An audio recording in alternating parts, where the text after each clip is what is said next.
Dito sa Papa Dudut Stories, ikaw ay hindi nag-iisa.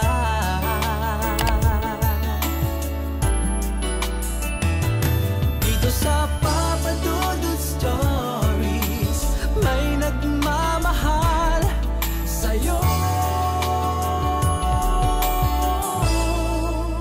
Papa Dudut Stories.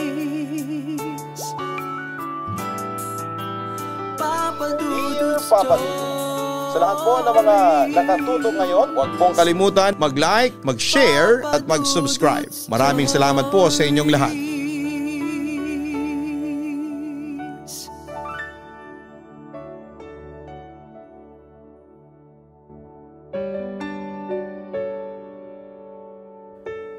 Ang pag-ibig ay parang laro sa arcade. Kailangan mong ibigay ang iyong best para manalo. Pero ang masakit sa paglalaro sa arcade yung makita mong panalo ka na sana. Kaya lang ay hindi mo pinagbutihan kaya nag-game over ka. Kumusta Papa Dudut? Finally, I have decided na ituloy ang plano ko na pagsulat sa inyo. Siya nga pala ako si Angelina, simpleng babae lamang ako. Na may simpleng pangarap. Ang magmahal at mahalin din ng tapat. I know every woman would agree if I say na kapag nagka-boyfriend tayo, ay gusto na natin na siya na din yung taong makakatuluyan natin in the end. Kaya nga kapag nagka-boyfriend tayo ay sobrang pagmamahal. Ang ibinibigay natin sa kanila to the extent na minsan hindi na tayo nagtitira o nakakalimutan na natin yung mga sarili natin. Ganito ko minahal noon si Cesar. Papa Dudut, hindi ko unang boyfriend si Cesar pero siya yung itinuring kong seryosong boyfriend. Dahil noong nasa high school pa lamang ako ay nagka-boyfriend na din ako. Pero alam kong dahil lamang yon sa paghanga at hindi pa talaga yung pag-ibig na maituturing. Papa Dudut, nakilala ko si Cesar sa isang arcade sa kilalang mall sa lugar namin. Nasa college pa ako noon. At 4 na taon ang tanda niya sa akin. I was on my junior year in college noong makilala ko siya. Madalas ako sa arcade noon para magpalipas ng oras. At mawala ang aking stress sa pag-aaral. Hindi po ako expert sa mga arcade games at madalas pa nga na nag-game over ako. Pero kakaiba si Cesar.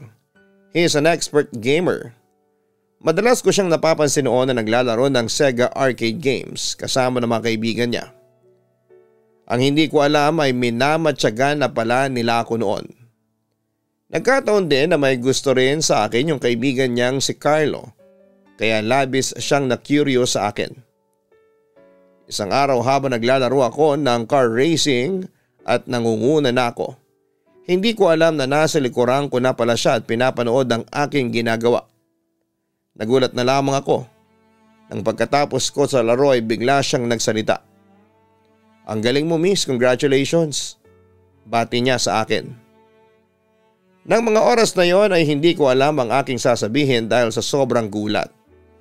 Napa-thank you na lamang ako sa sinabi niya. Alam mo ba? Matagal ko nang nilalaro ang race game na yan. Hindi ako manalo-nalo. Akala ko nga may daya yan. Kwento niya sa akin. Ganon ba? Tangay ko na lang na nasabi. Maya-maya ay nagpakilala na siya sa akin. At ganon din ang aking ginawa. Mabait naman si Cesar, gentleman, kaya madali naming naka-vibes ang isa't isa.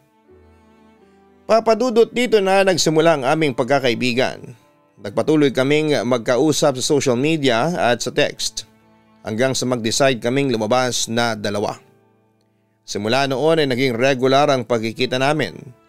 Madalas din niya akong tulungan noon sa mga projects ko, especially sa mga presentations since nalaman kong computer science ang kinukuha niya habang ako naman ay chemical engineering ang kinukuha. Yun din ang naging daan para maging close kami sa isa't isa. Samantala isang araw ay muli akong tinulungan ni Cesar na gawin ang isa kong project. At labis akong natuwa noon sa resulta ng kanyang ginawa. Angelina, Kung sakaling may mga projects ka pa huwag kang mahihiyang lumapit sa akin ha. Handa kitang tulungan anytime. Sabi ni Cesar sa akin pag-abot sa akin ng project ko. Naku, nakakahiya naman sa iyo pero Cesar, salamat ha. Malaking tulong ka talaga, ang sabi ko. Dahil sa iyo nabawasan ang mga alalahanin ko. Wala yun, wika ni Cesar na halatang nag-blush. Siya nga pala, alam mo ba? Tinatanong ni Kuya Nilo kung magsyota na raw ba tayo kasi ang sweet daw natin sa isa't isa. Pagpapatuloy pa niya. Napangiti naman ako. Talaga? Ang nasabi ko sa kanya. Si Kuya Nilo talaga, hindi titigil hanggat hindi siya nagtatagumpay na i-match tayong dalawa. Ang tinutukoy ko dito ay ang kaibigan namin ni Cesar na nagtatrabaho sa arcade na pinupuntahan namin sa mall. Angelina, may tatanong ako sa iyo. Ngayon nasa iyo na yan. Kung sasagutin mo o hindi. Nahihiyang sabi pa ni Cesar. Ano na ba tayo? Medyo nawala ang ngiti sa aking bibig at napalitan ng kaunting kaba. Anong gusto mong sabihin? Tanong ko. May nararamdaman ka ba sa akin? Diretsang tanong niya sa akin. Bagamat pinagpapawisan dahil sa kaba. Papadudot ng mga panahon na yon ay nararamdaman ko nang may pagtatangi ako kay Cesar. Hindi ko ma-explain kung love na ba ito. Pero hangang-hanga ako sa kanya. Masaya ako kapag kasama ko siya. Bumibilis ang tibok ng puso ko kapag nagkakatitigan kami at parang nakukuryente ang katawan ko kapag hinahawakan niya ako. Bukod pa ron ay palagi ko siyang hinahanap-hanap at hindi nakukumpleto ang araw ko kapag hindi kami magkasama. And best all of, I care for him. Pero natatandaan ko, nasabi sa akin noon ni Kuya Nilo na nahahalata niyang may pagmamahal akong nararamdaman kay Cesar dahil nga sa sobrang caring ko sa aking kaibigan. Dahil doon papadudot ay pinagpalagay ko na baka love nga yung nararamdaman ko para kay Cesar. Okay, magtatapat na ako. May gusto nga ako sa iyo. Pag-amin ko sa kanya. Kaso nahihiya akong sabihin kasi mas matanda ka sa akin at baka hindi mo lang ako seryosohin dahil baka bunso lang ang tingin mo sa akin.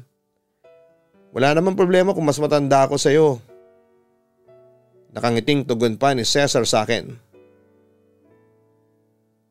Huwag kang mag-alala. Hindi ako magte-take advantage sa iyo.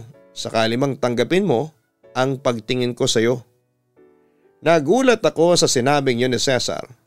Pareho palang nararamdaman namin para sa isa't isa.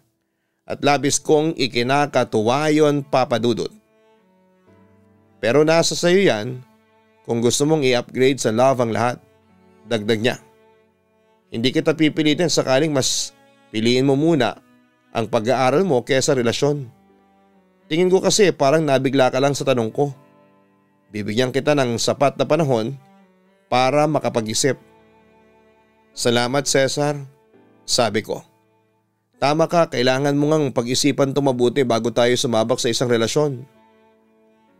Sa ngayon kung ano man ang meron sa atin ay i-treasure muna natin. Ang sabi pa ni Cesar kung saan ay sumang-ayon ako.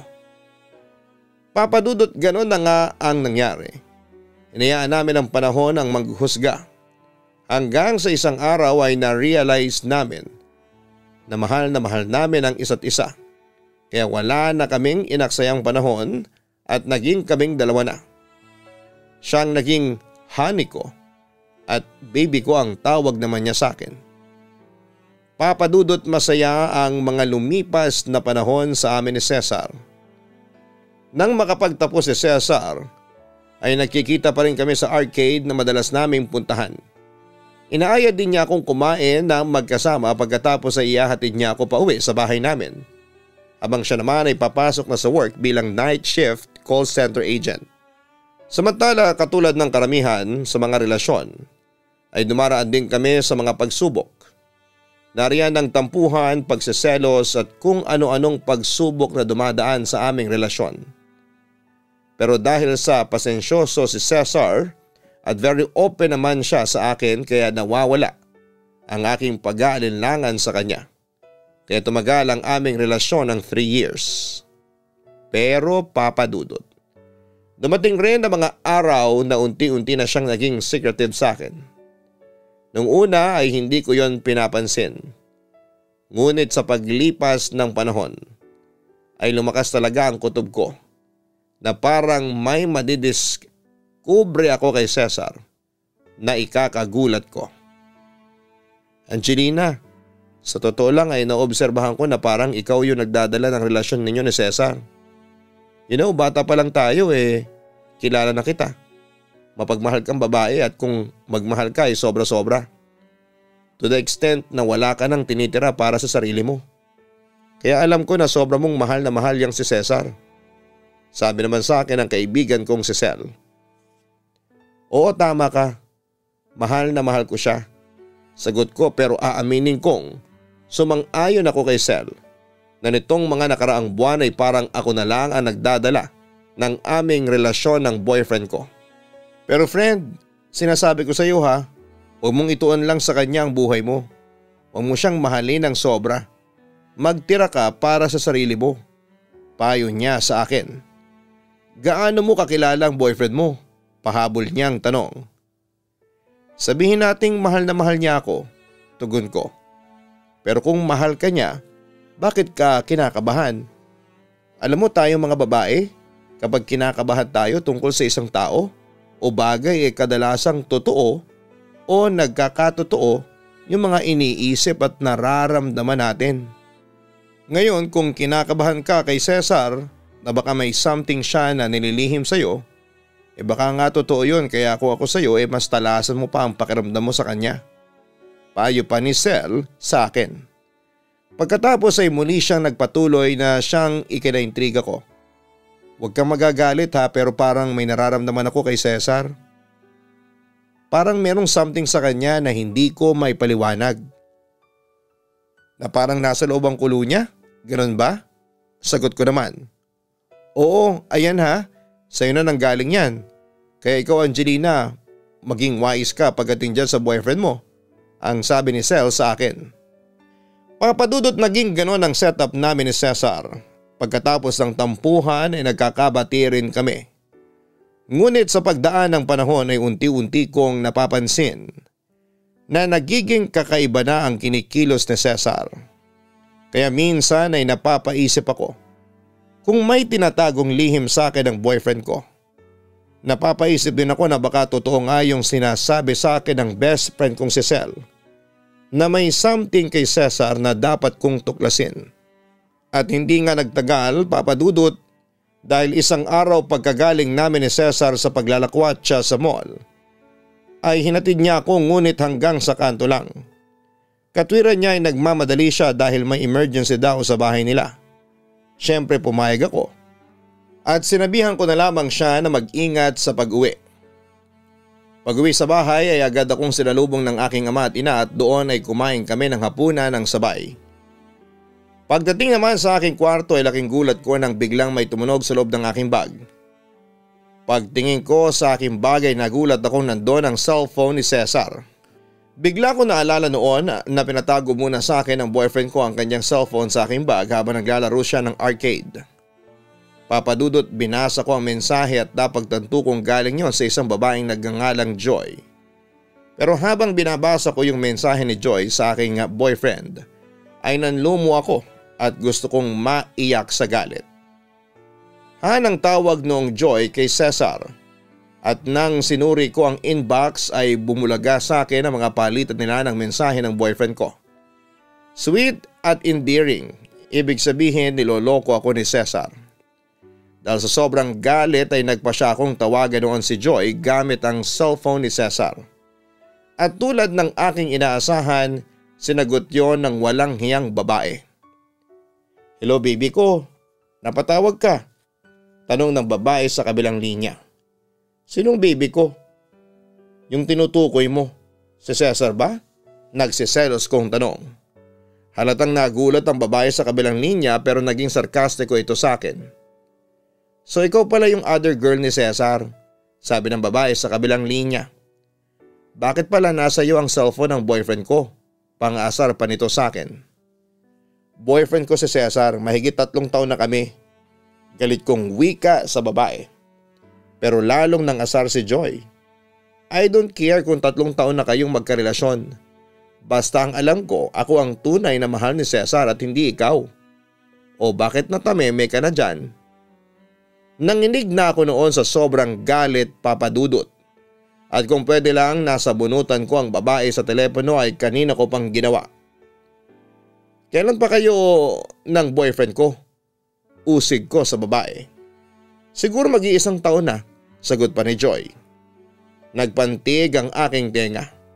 Ibig sabihin mag-1 taon na pala akong niloloko ng boyfriend ko. Ang buong akala ko ay going strong pa rin kami. Pero nagkamali ako, Papa Dudut, dahil wala akong kalam-alam na unti-unti na pala kaming nasisira. Well, nasabi sa akin ni Cesar ang lahat ng tungkol sa'yo. Well, just a piece of advice, girl. Hiwalayan mo na si Cesar kasi niloloko ka lang niya. Huwag mo na siyang papiliin kasi masasaktan ka lang. Ako pa rin kasi ang pipilian ng boyfriend mo. Parang sinaksak ang aking puso nang sabihin niyo ni Joy. Kaya hindi ko na namalayang nabitawan ko na noon ang hawak kong cellphone. Wala akong ginawa noon kundi ang umiyak ng umiyak hanggang sa kumatok noon ang aking ama para sabihin sa akin na nasa baba si Cesar naghihintay sa akin. Agad ko noong tinungo ang pinto at binuksan para ibigay kay Papa ang cellphone ni Cesar at siya na lamang ang magbigay noon sa boyfriend ko. Sinabi ko rin na masama ang pakiramdam ko kaya hindi ko mahaharap ang aking boyfriend. Tumango na lamang si Papa at iniwan ako sa aking kwarto. Papa Dudut, at that time ay punong-puno ng galit ang puso ko. Hindi ko namamalaya noon na umiiyak na pala ako. Masakit pala sa pakiramdam na matuklasan mong niloloko ka lang pala ng taong mahal mo. Noong mga panahon din yon ay gusto kong saktan physically si Cesar pero hindi ko rin magawa kinalaunan dahil nananaig pa rin ang pagmamahal ko sa kanya. Papa Dudut, sa kabila ng kataksilan niya sa akin ay minahal ko pa rin si Cesar. At umaasa ako noon na isang araw ay magbabago rin siya at kami pa rin ang magkakasama hanggang sa finish line. Samantala ilang araw ang lumipas ay wala kaming communication ni Cesar. Hindi na rin ako naglakas ng loob na mag-text sa kanya o tumawag dahil sobrang down na ako ng mga panahong yon. At lalo lang madadagdagan ang sakit ng dibdib ko kung sasabihin niya sa akin na hindi na niya ako mahal at gusto na niyang makipaghiwalay sa akin. Pero pagkalipas ng 2 linggo ay hinanda ko na ang aking sarili na baka wala na talagang pag-asang uminit muli ang aming relasyon. Sel, mahigit 3 taon na kami ni Cesar. Akala ko siya na ang ideal guy ko. Akala ko siya na ang destiny ko pero bakit ganon? Mauwi lang din pala sa walang pinagsamahan namin. Malungkot kong wika habang nagpapalipas kami ng oras sa isang coffee shop sa mall. Yan ang patunay na hindi sukatan ang haba ng pagsasama para sabihing destiny kayo or meant to be, Angelina. Kalimutan mo na si Cesar. Hindi siya ang lalaking iniiyakan. Biruin mo pagkatapos mong magsakripisyo sa kanya, pagkatapos mong ibigay ang lahat ilolokohin ka lang niya. Sagot naman ni Sel sa akin. Huwag mong pairalin masyado ang puso. Gamitin mo ang utak mo. Come on, computer science major ka. Lahat ng mga nagtitake ng course na yan ay matatalino. Gamitin mo yung talino mo, girl. Dagdag pa niya. Pero hindi ko pinansin ang mga sinabi ng kaibigan ko. Maya-maya biglang nagring ang cellphone ko. Nakita naming pareho ni Sel kung sino ang tumatawag. Si Cesar. O teka, huwag mo sabihin sa akin na sasagutin mo yung tawag niya. Angelina, kung ako sa'yo huwag mo na siyang kausapin. Sigurado kasi akong kukulitin ka lang yan para makipagbalikan ka sa kanya. Tapos nakipagbalikan ka naman sa kanya. Sasabihan kanyang uto-uto at patuloy siya sa panluloko sa'yo. Sabi sa akin ng aking kaibigan. Pero hindi ko siya pinakinggan at sa halip ay sinagot ko pa rin ang tawag. Angelina, nasan ka na? Pwede ba tayong magkita ngayon? May mahalaga lang akong sasabihin sa'yo. Sabi ni Cesar sa kabilang linya. Tungkol ba saan ang pag-uusapan natin? Tanong ko sa kanya. Patawarin mo na ako sa mga nagawa kong kasalanan sa'yo. Pinagsisisihan ko ng lahat ng yun. Wika ng boyfriend ko na siyang nagpalambot sa aking puso. Naramdaman ko kasi na parang nagsasabi siya ng totoo. Bukod sa mahal ko pa rin naman si Cesar sa kabila ng ginawa niyang kasalanan sa akin. Pinatulan ko si Joy kasi noong mga panahong yun gulong-gulo ako sa mga nararamdaman ko sa iyo. Pero nung maghiwalay tayo, it made me realize na hindi ako mabubuhay kung wala ka. Angelina, ikaw ang mahal ko, hindi si Joy. Kaya heto, hiniwalayan ko na siya para sa iyo. Paglalahad pa ni Cesar. Totoo ba yung sinasabi mo? Gusto ko makasigurado sa akin narinig mula sa kanya. Oo, Angelina. Maniwala ka sa akin. Ikaw talaga ang mahal ko. Pagkukumbinsi niya sa akin. Pangako hindi na mauulit pa yon.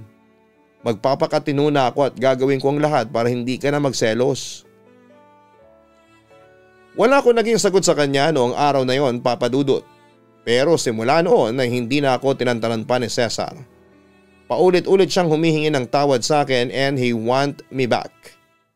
May pagkakataon pang halos lumuhod siya noon sa pakikiusap sa akin na makipagbalikan ako sa kanya. He also admitted that Joy was just a fling. Nung una talaga ay nang matigas ako kay Cesar pero dahil sa nanaig pa rin ang pagmamahal ko sa kanya, ay pinatawad ko ulit siya at nagkabalikan ulit kami. Akala ko ay okay na talaga ang lahat. Pero nagkamali ako, Papa Dudut, dahil isang gabi ay aksidente ko nabuksan ang kanyang cellphone. At doon ay nakita ko ang mga palitan nila ng mensahe sa text at sa messenger. Nagsinungaling sa akin si Cesar dahil sinabi niya noon sa akin na wala na silang communication ni Joy. Kaya nang gabing yon ay kinumpronta ko ang aking boyfriend. Ipinakita ko pa sa kanya ang mga screenshot ko at ebidensya. Akala ko ba wala na kayong komunikasyon ng Joy na yan? Usik ko kay Cesar sabay hampas sa kanya ng cellphone niya. Ano yan? Magkikita pala kayo sa darating na linggo? Huwag mo sabihin sa akin na magkikita kayo as friends. Angelina, walang masabi si Cesar ng mga oras na yon. Halata kasing guilty siya sa panlolokong ginawa niya sa akin. At tanging pangalan ko lang ang nasabi niya. Mahal mo pa rin siya, tama ba? Huli kong tanong sa kanya ngunit hindi sumagot si Cesar. From what I see sa ekspresyon ng mukha niya, mukhang mahal pa rin niya si Joy. Kaya nag-decide na lamang ako na paalisin siya. Papa Dudut, wala akong ginawa ng gabing yon kundi ang umiyak. I was so devastated at nagkamali ako ng desisyon na bigyan siya ng second chance dahil inakala ko noon na nagsasabi siya ng totoo. Pero hindi pala. Samantala, nang makipaghiwalay ako sa kanya, ay tuluyang nasira ang mundo ko. Bukod sa pag-iyak ay napabayaan ko rin ang aking sarili. Nakakaligtaan kong kumain ng tamang oras na kinalaunan ay naging sanhi ng sakit ko sa tiyan. Nang hinang pangangatawang ko at nawalan na ako ng ganang mabuhay. Hindi nagtagal para maibsan ang sakit na nararamdaman ko ay natuto akong magbisyo ng alak. Inom dito, inom doon. Halos gabi-gabi kong ginawa yon. Nagpakalasing para makalimutan ko si Cesar kahit pansamantala lamang. Napabayaan ko rin noon ang aking pag-aaral at mas ginusto ko pang tumambay sa arcade sa mall para magpalipas ng oras. Pero madalas ay natatalo lamang ako dahil wala doon ang focus ko. Then may na-realize akong isang bagay. Papadudot ang pagmamahal ko kay Cesar ay parang isang arcade game. Walang kasiguraduhan kung mananalo ka o matatalo. Kahit pa sabihin pa natin ibinigay ko na ang best ko to retain our relationship. At sa naging sitwasyon namin ay natalo ako sa kabila ng katapatan ko sa kanya. Loving him is a losing game. Samantala, mayroon pa akong isang kaibigan noon na nagngangalang Ivan. Actually, silang dalawa ni Cel ang madalas kong kasama noon bago pa dumating si Cesar. Sinubukan din niyang manligaw noon sa akin pero binasted ko lang. Oo, nararamdaman kong nasakta noon si Ivan pero ginalang pa rin niya ang aking desisyon. Nung nalaman niya na may boyfriend na ako ay siya ang numero unong sumuporta sa akin. At isa rin siya sa mga nasasabihan ko ng problema ko. Kaya nung malaman niyang break na kami ni Cesar ay si Ivan ang sumaklolo sa akin. Angelina, kaya mo yan. Huwag mo nang iyakan ang lalaking yon. Katulad nung sinasabi ng iba, baka hindi talaga siya ang destiny mo. Maraming lalaki pa dyan ang higit na magmamahal sa'yo.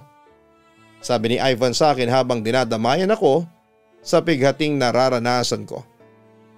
Bakit kasi sa dinami-rami ng babae dyan, ako pang maswerteng winalanghiya ng lalaking yun? Sabi ko naman. Parte talaga ng buhay na dumaan ka sa mga ganong pagsubok. Pero alam mo ba, sa nangyaring yan sa buhay mo sigurado akong may natutunan kang aral. Ngayon, isabuhay mo lang lahat yung mga natutunan mo sa experience mo kay Cesar. Nang sa gayon hindi na maulit pa kapag pumasok ka na sa panibagong relasyon. Payo sa akin ang aking kaibigan. Angelina, kahit na nasaktan ka na huwag ka pa rin tumigil na magmahal. Malay mo, baka sa mga susunod na araw mahanap mo na rin ang destiny mo. Dagdag pa niya. Ikaw, Ivan, umaasa ka rin ba na mahanap mo ang destiny mo? Tanong ko ulit sa kanya. Oo, umaasa pa rin ako, tugon ni Ivan. Sa totoo lang binubulong ng puso at utak ko na nakita ko na ang destiny ko kaso mukhang hindi pa panahon para maging kami. Kaya hayon, naghihintay na lang ako ng tamang panahon. Basta hindi ko na lang siya inaalisan ng tingin. Pero alam mo ba, Angelina? Palagi kong hinihiling sa Diyos na sana mapansin na ng taong yon na mahal ko siya. Papadudot ng ligaw sa akin si Ivan pagkaraan ng ilang linggo. Yun nga lang hindi ko siya masagot noon ng oo dahil noong mga panahong yon ay sinumpa ko na sa sarili ko na hindi na ako magmamahal pang muli dahil siguro takot na akong magmahal at masaktan muli. Pero iba si Ivan. Ramdam na ramdam ko ang pagmamahal at katapatan niya sa akin. At kahit kailan ay hindi siya sumuko para suyuin ako. Kaya dumating din ang panahon na pinakawalan ko na ang galit ko kay Cesar at hinayaan ko na ang aking sarili na magmahal ulit. At sa pagkakataong yun ay sinagot ko ang panliligaw ni Ivan. Papadudot naging masaya naman ang relasyon namin ni Ivan at napakabuti niyang tao. At higit sa lahat ay damang-dama ko na ako ang priority niya. Hindi nagtagal ay sabay kaming graduate ng college at doon ay lalong tumibay ang aming pagmamahalan. Hanggang sa napagpasyahan naming magpakasal. 5 taon na ang lumipas, nagkaroon kami ng 3 anak, sina Carl at ang kambal naming sina Missy at Mordel. Papadudot naging masaya naman ako noong una sa piling ni Ivan at parang Reyna ang turing niya sa akin. Pero sa kabila ng pagmamahal sa akin ng asawa ko ay sinubok pa rin ang tadhana ang aking puso. Papadudot hindi ko alam kung anong nangyari pero sa paglipas ng panahon ay nakaramdam ako ng pagkasawa sa asawa ko. Pangit man sa pandinig pero sa bawat pagdaan ng taon ay parang hindi na ako naliligayahan sa kanya. Hanggang sa isang araw ay laking gulat ko na lamang na muling nagkasalubong ang landas namin ni Cesar. Kumusta ka na, Angelina? Bati niya sa akin. Akalain mong magkikita pa ulit tayong dalawa. Kumusta ka na? Tanong ko sa kanya. Mag-asawa na ba kayo ni Joy? Naku, matagal na kaming hiwalay ni Joy 4 years ago. Katunayan may sarili na siyang pamilya. Kwento niya sa akin. Kung ako naman ang tatanungin mo, binata pa ako. Dagdag niya. Ganun ba? Ang sabi ko na lamang sa kanya. Ikaw, usisa niya sa akin. Ipinagtapat ko naman kay Cesar ang katotohanan na may sarili na akong pamilya at nakita ko sa mukha niya ang labis na panghihinayang pagkarinig sa mga sinabi ko. May pupuntahan ka pa? Maya-maya'y tanong niya sa akin. Tumango ako. Sa grocery, bibili ako ng pagkain namin sa 3 araw. At saka ibibili ko rin ng gatas yung mga anak ko. Sabi ko sa kanya. Kung gano'n ay samahan na kita. Sabi naman niya sa akin. Papadudot wala na ako nagawa noong samahan niya ako papunta sa grocery. Tulad ng dati, masaya siyang kasama. Pagkatapos mag-grocery ay nilibre niya ako noon sa fast food para kumain.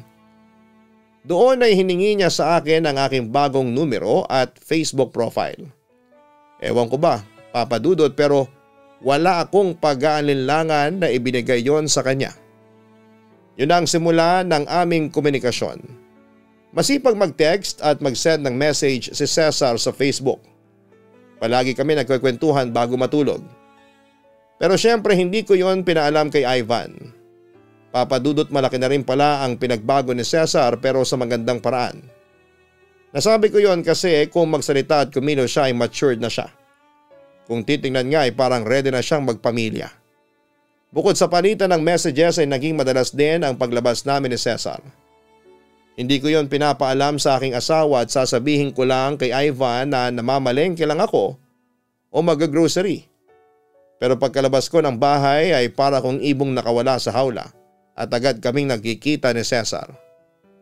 Hanggang sa ilang buwan ang lumipas, napansin ko na parang nagkakaroon ulit ng puwang si Cesar sa aking puso. Samantala isang araw habang namamasyal kami ni Cesar sa park ay may sinabi siya sa akin. Kapag magkasama tayo, Angelina, ano bang nararamdaman mo? Tanong niya sa akin. Agad akong napaisip at mabilis na sinuri ang aking damdamin. Espesyal, tangi kong sagot sa kanya. Angelina, hindi mo ba alam na wala akong ibang hinahangad kundi ang makasama ka? Alam ko magugulat ka pero hindi ko may tatanggi na meron ding akong espesyal na nararamdaman para sa iyo. Biglang sabi ni Cesar sa akin. Napatingin ako sa kanya. Nakita ko sa mga mata niya na tila may gusto siyang ilabas na damdamin na matagal na niyang kinikimkim. Mahal na kita ulit, pagtatapat na niya sa akin. Nakaramdam ako ng saya at lungkot pagkarinig ko ng sinabi niya. Pero Cesar, may pamilya na ako. Alam kong pareho tayo ng nararamdaman. Mahal mo din ako, ang sabi pa ni Cesar. Sa puntong yon, Papa Dudut, ay sumabog na ako. Oo, aaminin ko. Mahal din kita. Kahit alam kong mali ito, pagtatapat ko. Kaso Cesar, kung may nararamdaman tayo para sa isa't isa ay mas maganda sigurong pigilan na natin to hanggat maaga pa. Mali ito. Natatakot ako. Nakukonsensya ako. Hindi ko kayang mangaliwa kay Ivan. Mabait sa akin ang asawa ko. Mahal na mahal niya ako. At saka hindi ko hinangad na masira ang pamilya namin. Pagpapatuloy ko. Angelina, pakiusap. Huwag mong pigilan ang mga nararamdaman mo para sa akin, ang sabi ni Cesar habang nagmamakaawa. Pagkatapos noon ay hinawakan niya ang kamay ko at hinagkan. Bigyan mo lang ako ng isa pang pagkakataon. Pinapangako ko sa iyo na mamahalin kita ng buong tapat. Handa kitang bigyan ng maayos at masaganang buhay. Handa kong tanggapin ang mga anak mo. Pakiusap, Angelina. Iwan mo na si Ivan at sumama ka na sa akin. Papadudot ng mga panahong yon ay gulong-gulo ang isipan ko.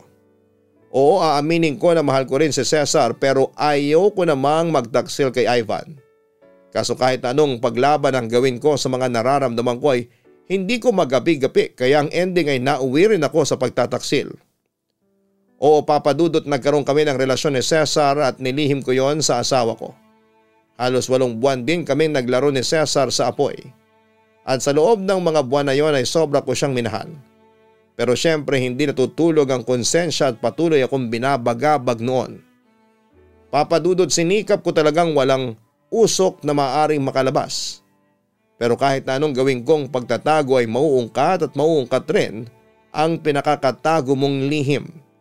Kaya bago pa maungkat ni Ivan ang totoo ay plinano kong tumakas sa bahay kasama ang aking 3 anak.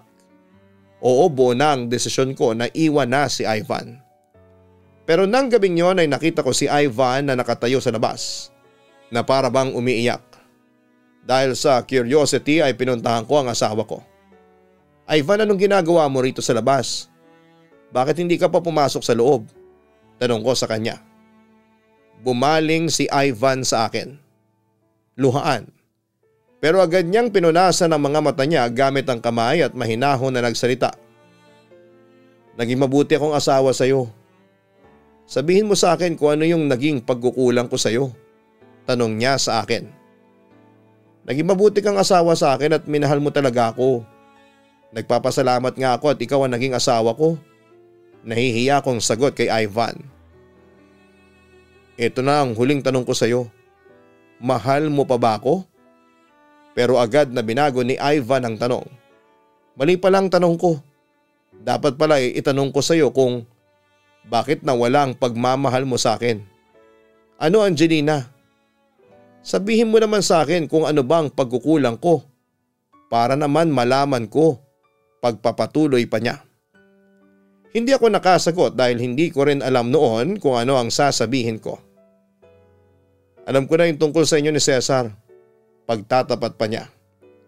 Mahal mo pa rin ba siya? Ano bang klase ng pagmamahal na ibinibigay niya sa iyo ang hindi ko na ibigay? May pagkakaiba ba? Ano, Angelina? Naiiyak niyang tanong sa akin. Patawarin mo ako, Ivan. Tangi ko na lamang nasabi sa kanya na may halong pagsisisi. Alam mo, kung sa ibang asawa yan, binugbog ka na o di kaya ay pinatay dahil sa pagtataksil mo. Pero hindi ko kayang gawin yun sa iyo kahit na ginawa mo sa akin ng mga bagay na ito. Na ginawa mo akong tanga kasi mahal kita. Angelina, kung alam mo lang kung gaano kasakit sa akin na malaman na hindi ka na masaya sa piling ko. Hindi mo alam kung gaano kasakit na malaman na niloloko mo ko. Angelina, hindi mo lang alam kung gaano kasakit sa akin na iba ang laman ng puso mo. Ginawa ko naman ang lahat para maging mabuting asawa sa iyo. Binigay ko sa iyo ang lahat ng oras, atensyon, buong buhay ko. Ibinigay ko na sa iyo. Kulang pa ba yun sa iyo? Ha, Angelina? Aniya habang humahagulhol. Sa pagkakataong yon, Papa Dudut, ay napahagulhol na rin ako sa sobrang konsensya.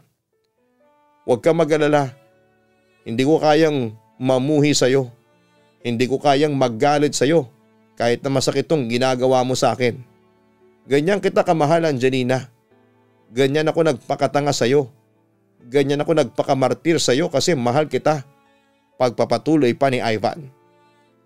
Sige, Angelina, kung ayaw mo na sa akin, kung hindi ka na masaya sa akin ay hindi ko na ipipilit pa ang sarili ko. Pinapalaya na kita, Angelina. Magsama na kayo ni Cesar. Huwag kang mag-alala. Hindi ako magagalit sa iyo. Muli niyang sinabi sa akin bago niya ako iwanan. Papa Dudut, hindi ko makakalimutan ng araw na yon. Yon kasi ang araw na nasaktan ko ang puso ng aking asawa. Na ang kasalanan lamang ay magmahal sa akin ng tapat. Hanggang sa dumating ako sa punto na kailangan ko na ulit mamili kung sino ang mamahalin ko. At mas pinili ko ang aking asawa at pamilya, kaya agad kong tinuldukan ang problemang nilikha ko. Tinapos ko na kung ano man ang namamagitan sa amin ni Cesar. Papa Dudut, sinubukan kong bumawi kay Ivan, gumawa ko ng paraan para manumbalik ang init ng aming relasyon. Hindi rin ako noon tumigil sa kakahingi ng tawad sa kanya at nangako ako na hindi ko na siya pagtataksilan pa. Hanggang sa nagbunga na rin ang paghihirap ko at muli niya akong tinanggap. Doon ko naramdaman na patuloy pa rin niya akong minahal sa kabila ng lahat. Pero minsan ay hindi niya maiwasan na mabanggit yung pagtataksil ko sa kanya sa tuwing mainit ang ulo niya dahil sa akin. Siyempre wala na lang imik ako noon dahil kasalanan ko naman talaga kung bakit nangyayari yon. Ang dasal ko lang sana ay isang araw ay tuluyan na niyang makalimutan ang sakit na dinulot ko sa kanya. Kasi alam ng Diyos kung gaano ako nagsisisi sa mga kasalanang nagawa ko sa kanya. Papa Dudut, ito lang ang may babahagi kong kwento sa inyong programa. Sana'y maraming tao ang nakapulot ng aral sa kwento ko. Na walang may dudulot na maganda sa isang pamilya ang pagtataksil. Umaasa ako na isang araw ay mapipili ninyong i-ere ang sulat ko. Thank you in advance and more power sa inyong programa. Lubos na gumagalang, Angelina. Maraming salamat, Angelina, sa pagbabahagi mo ng kwento dito sa amin sa Papa Dudut Stories. Maraming pagsubok ang dumating sa iyong buhay, pag-ibig at pamilya. Ang nakakalungkot lang ay sinaktan ka ni Cesar sa huli. Pero nung bumalik siya sa iyong buhay ay sinaktan mo naman ang puso ng iyong asawa na minahal ka ng tapat. Buti na lamang at sa huli ay natauhan ka rin sa iyong pagkakamali at minabuti mong bumalik sa iyong asawa at mga anak. Mga ka-online, pagtataksil ang pangunahing dahilan.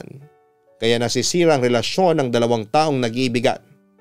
At alam nating dulot ito ng tukso kung saan ay may ilan sa atin ang madaling bumigay at hindi nag-iisip ng kung ano nga ba ang magiging epekto nito sa kanyang buhay.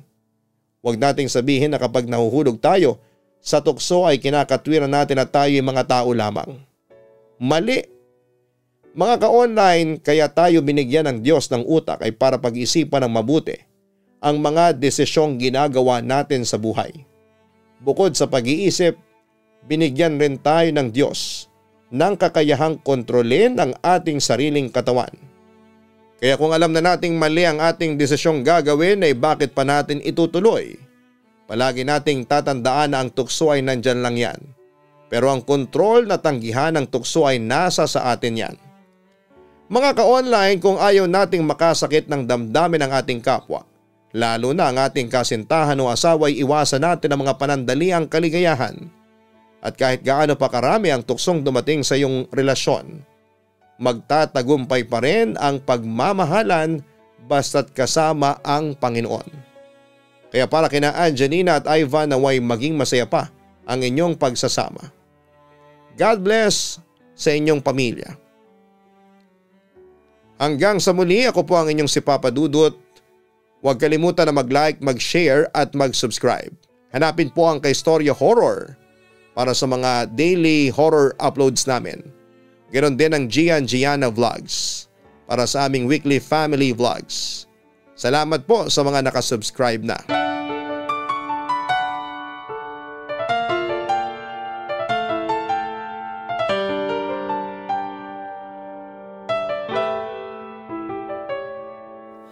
Ang buhay ay mahiwaga,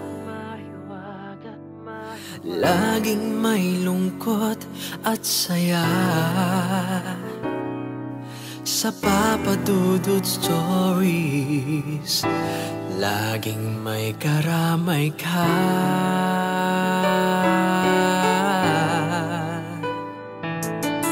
Mga problemang kay bigat, dito ay pakikinggan ka. Sa Papa Dudut Stories, kami ay iyong kasama. Dito sa Papa Dudut Stories, ikaw ay hindi nag-iisa.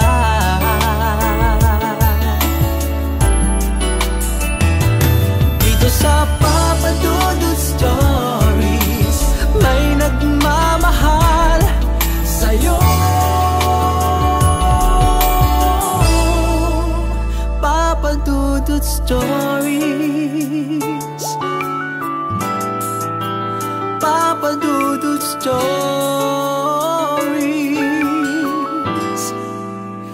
Papa Dudut Stories.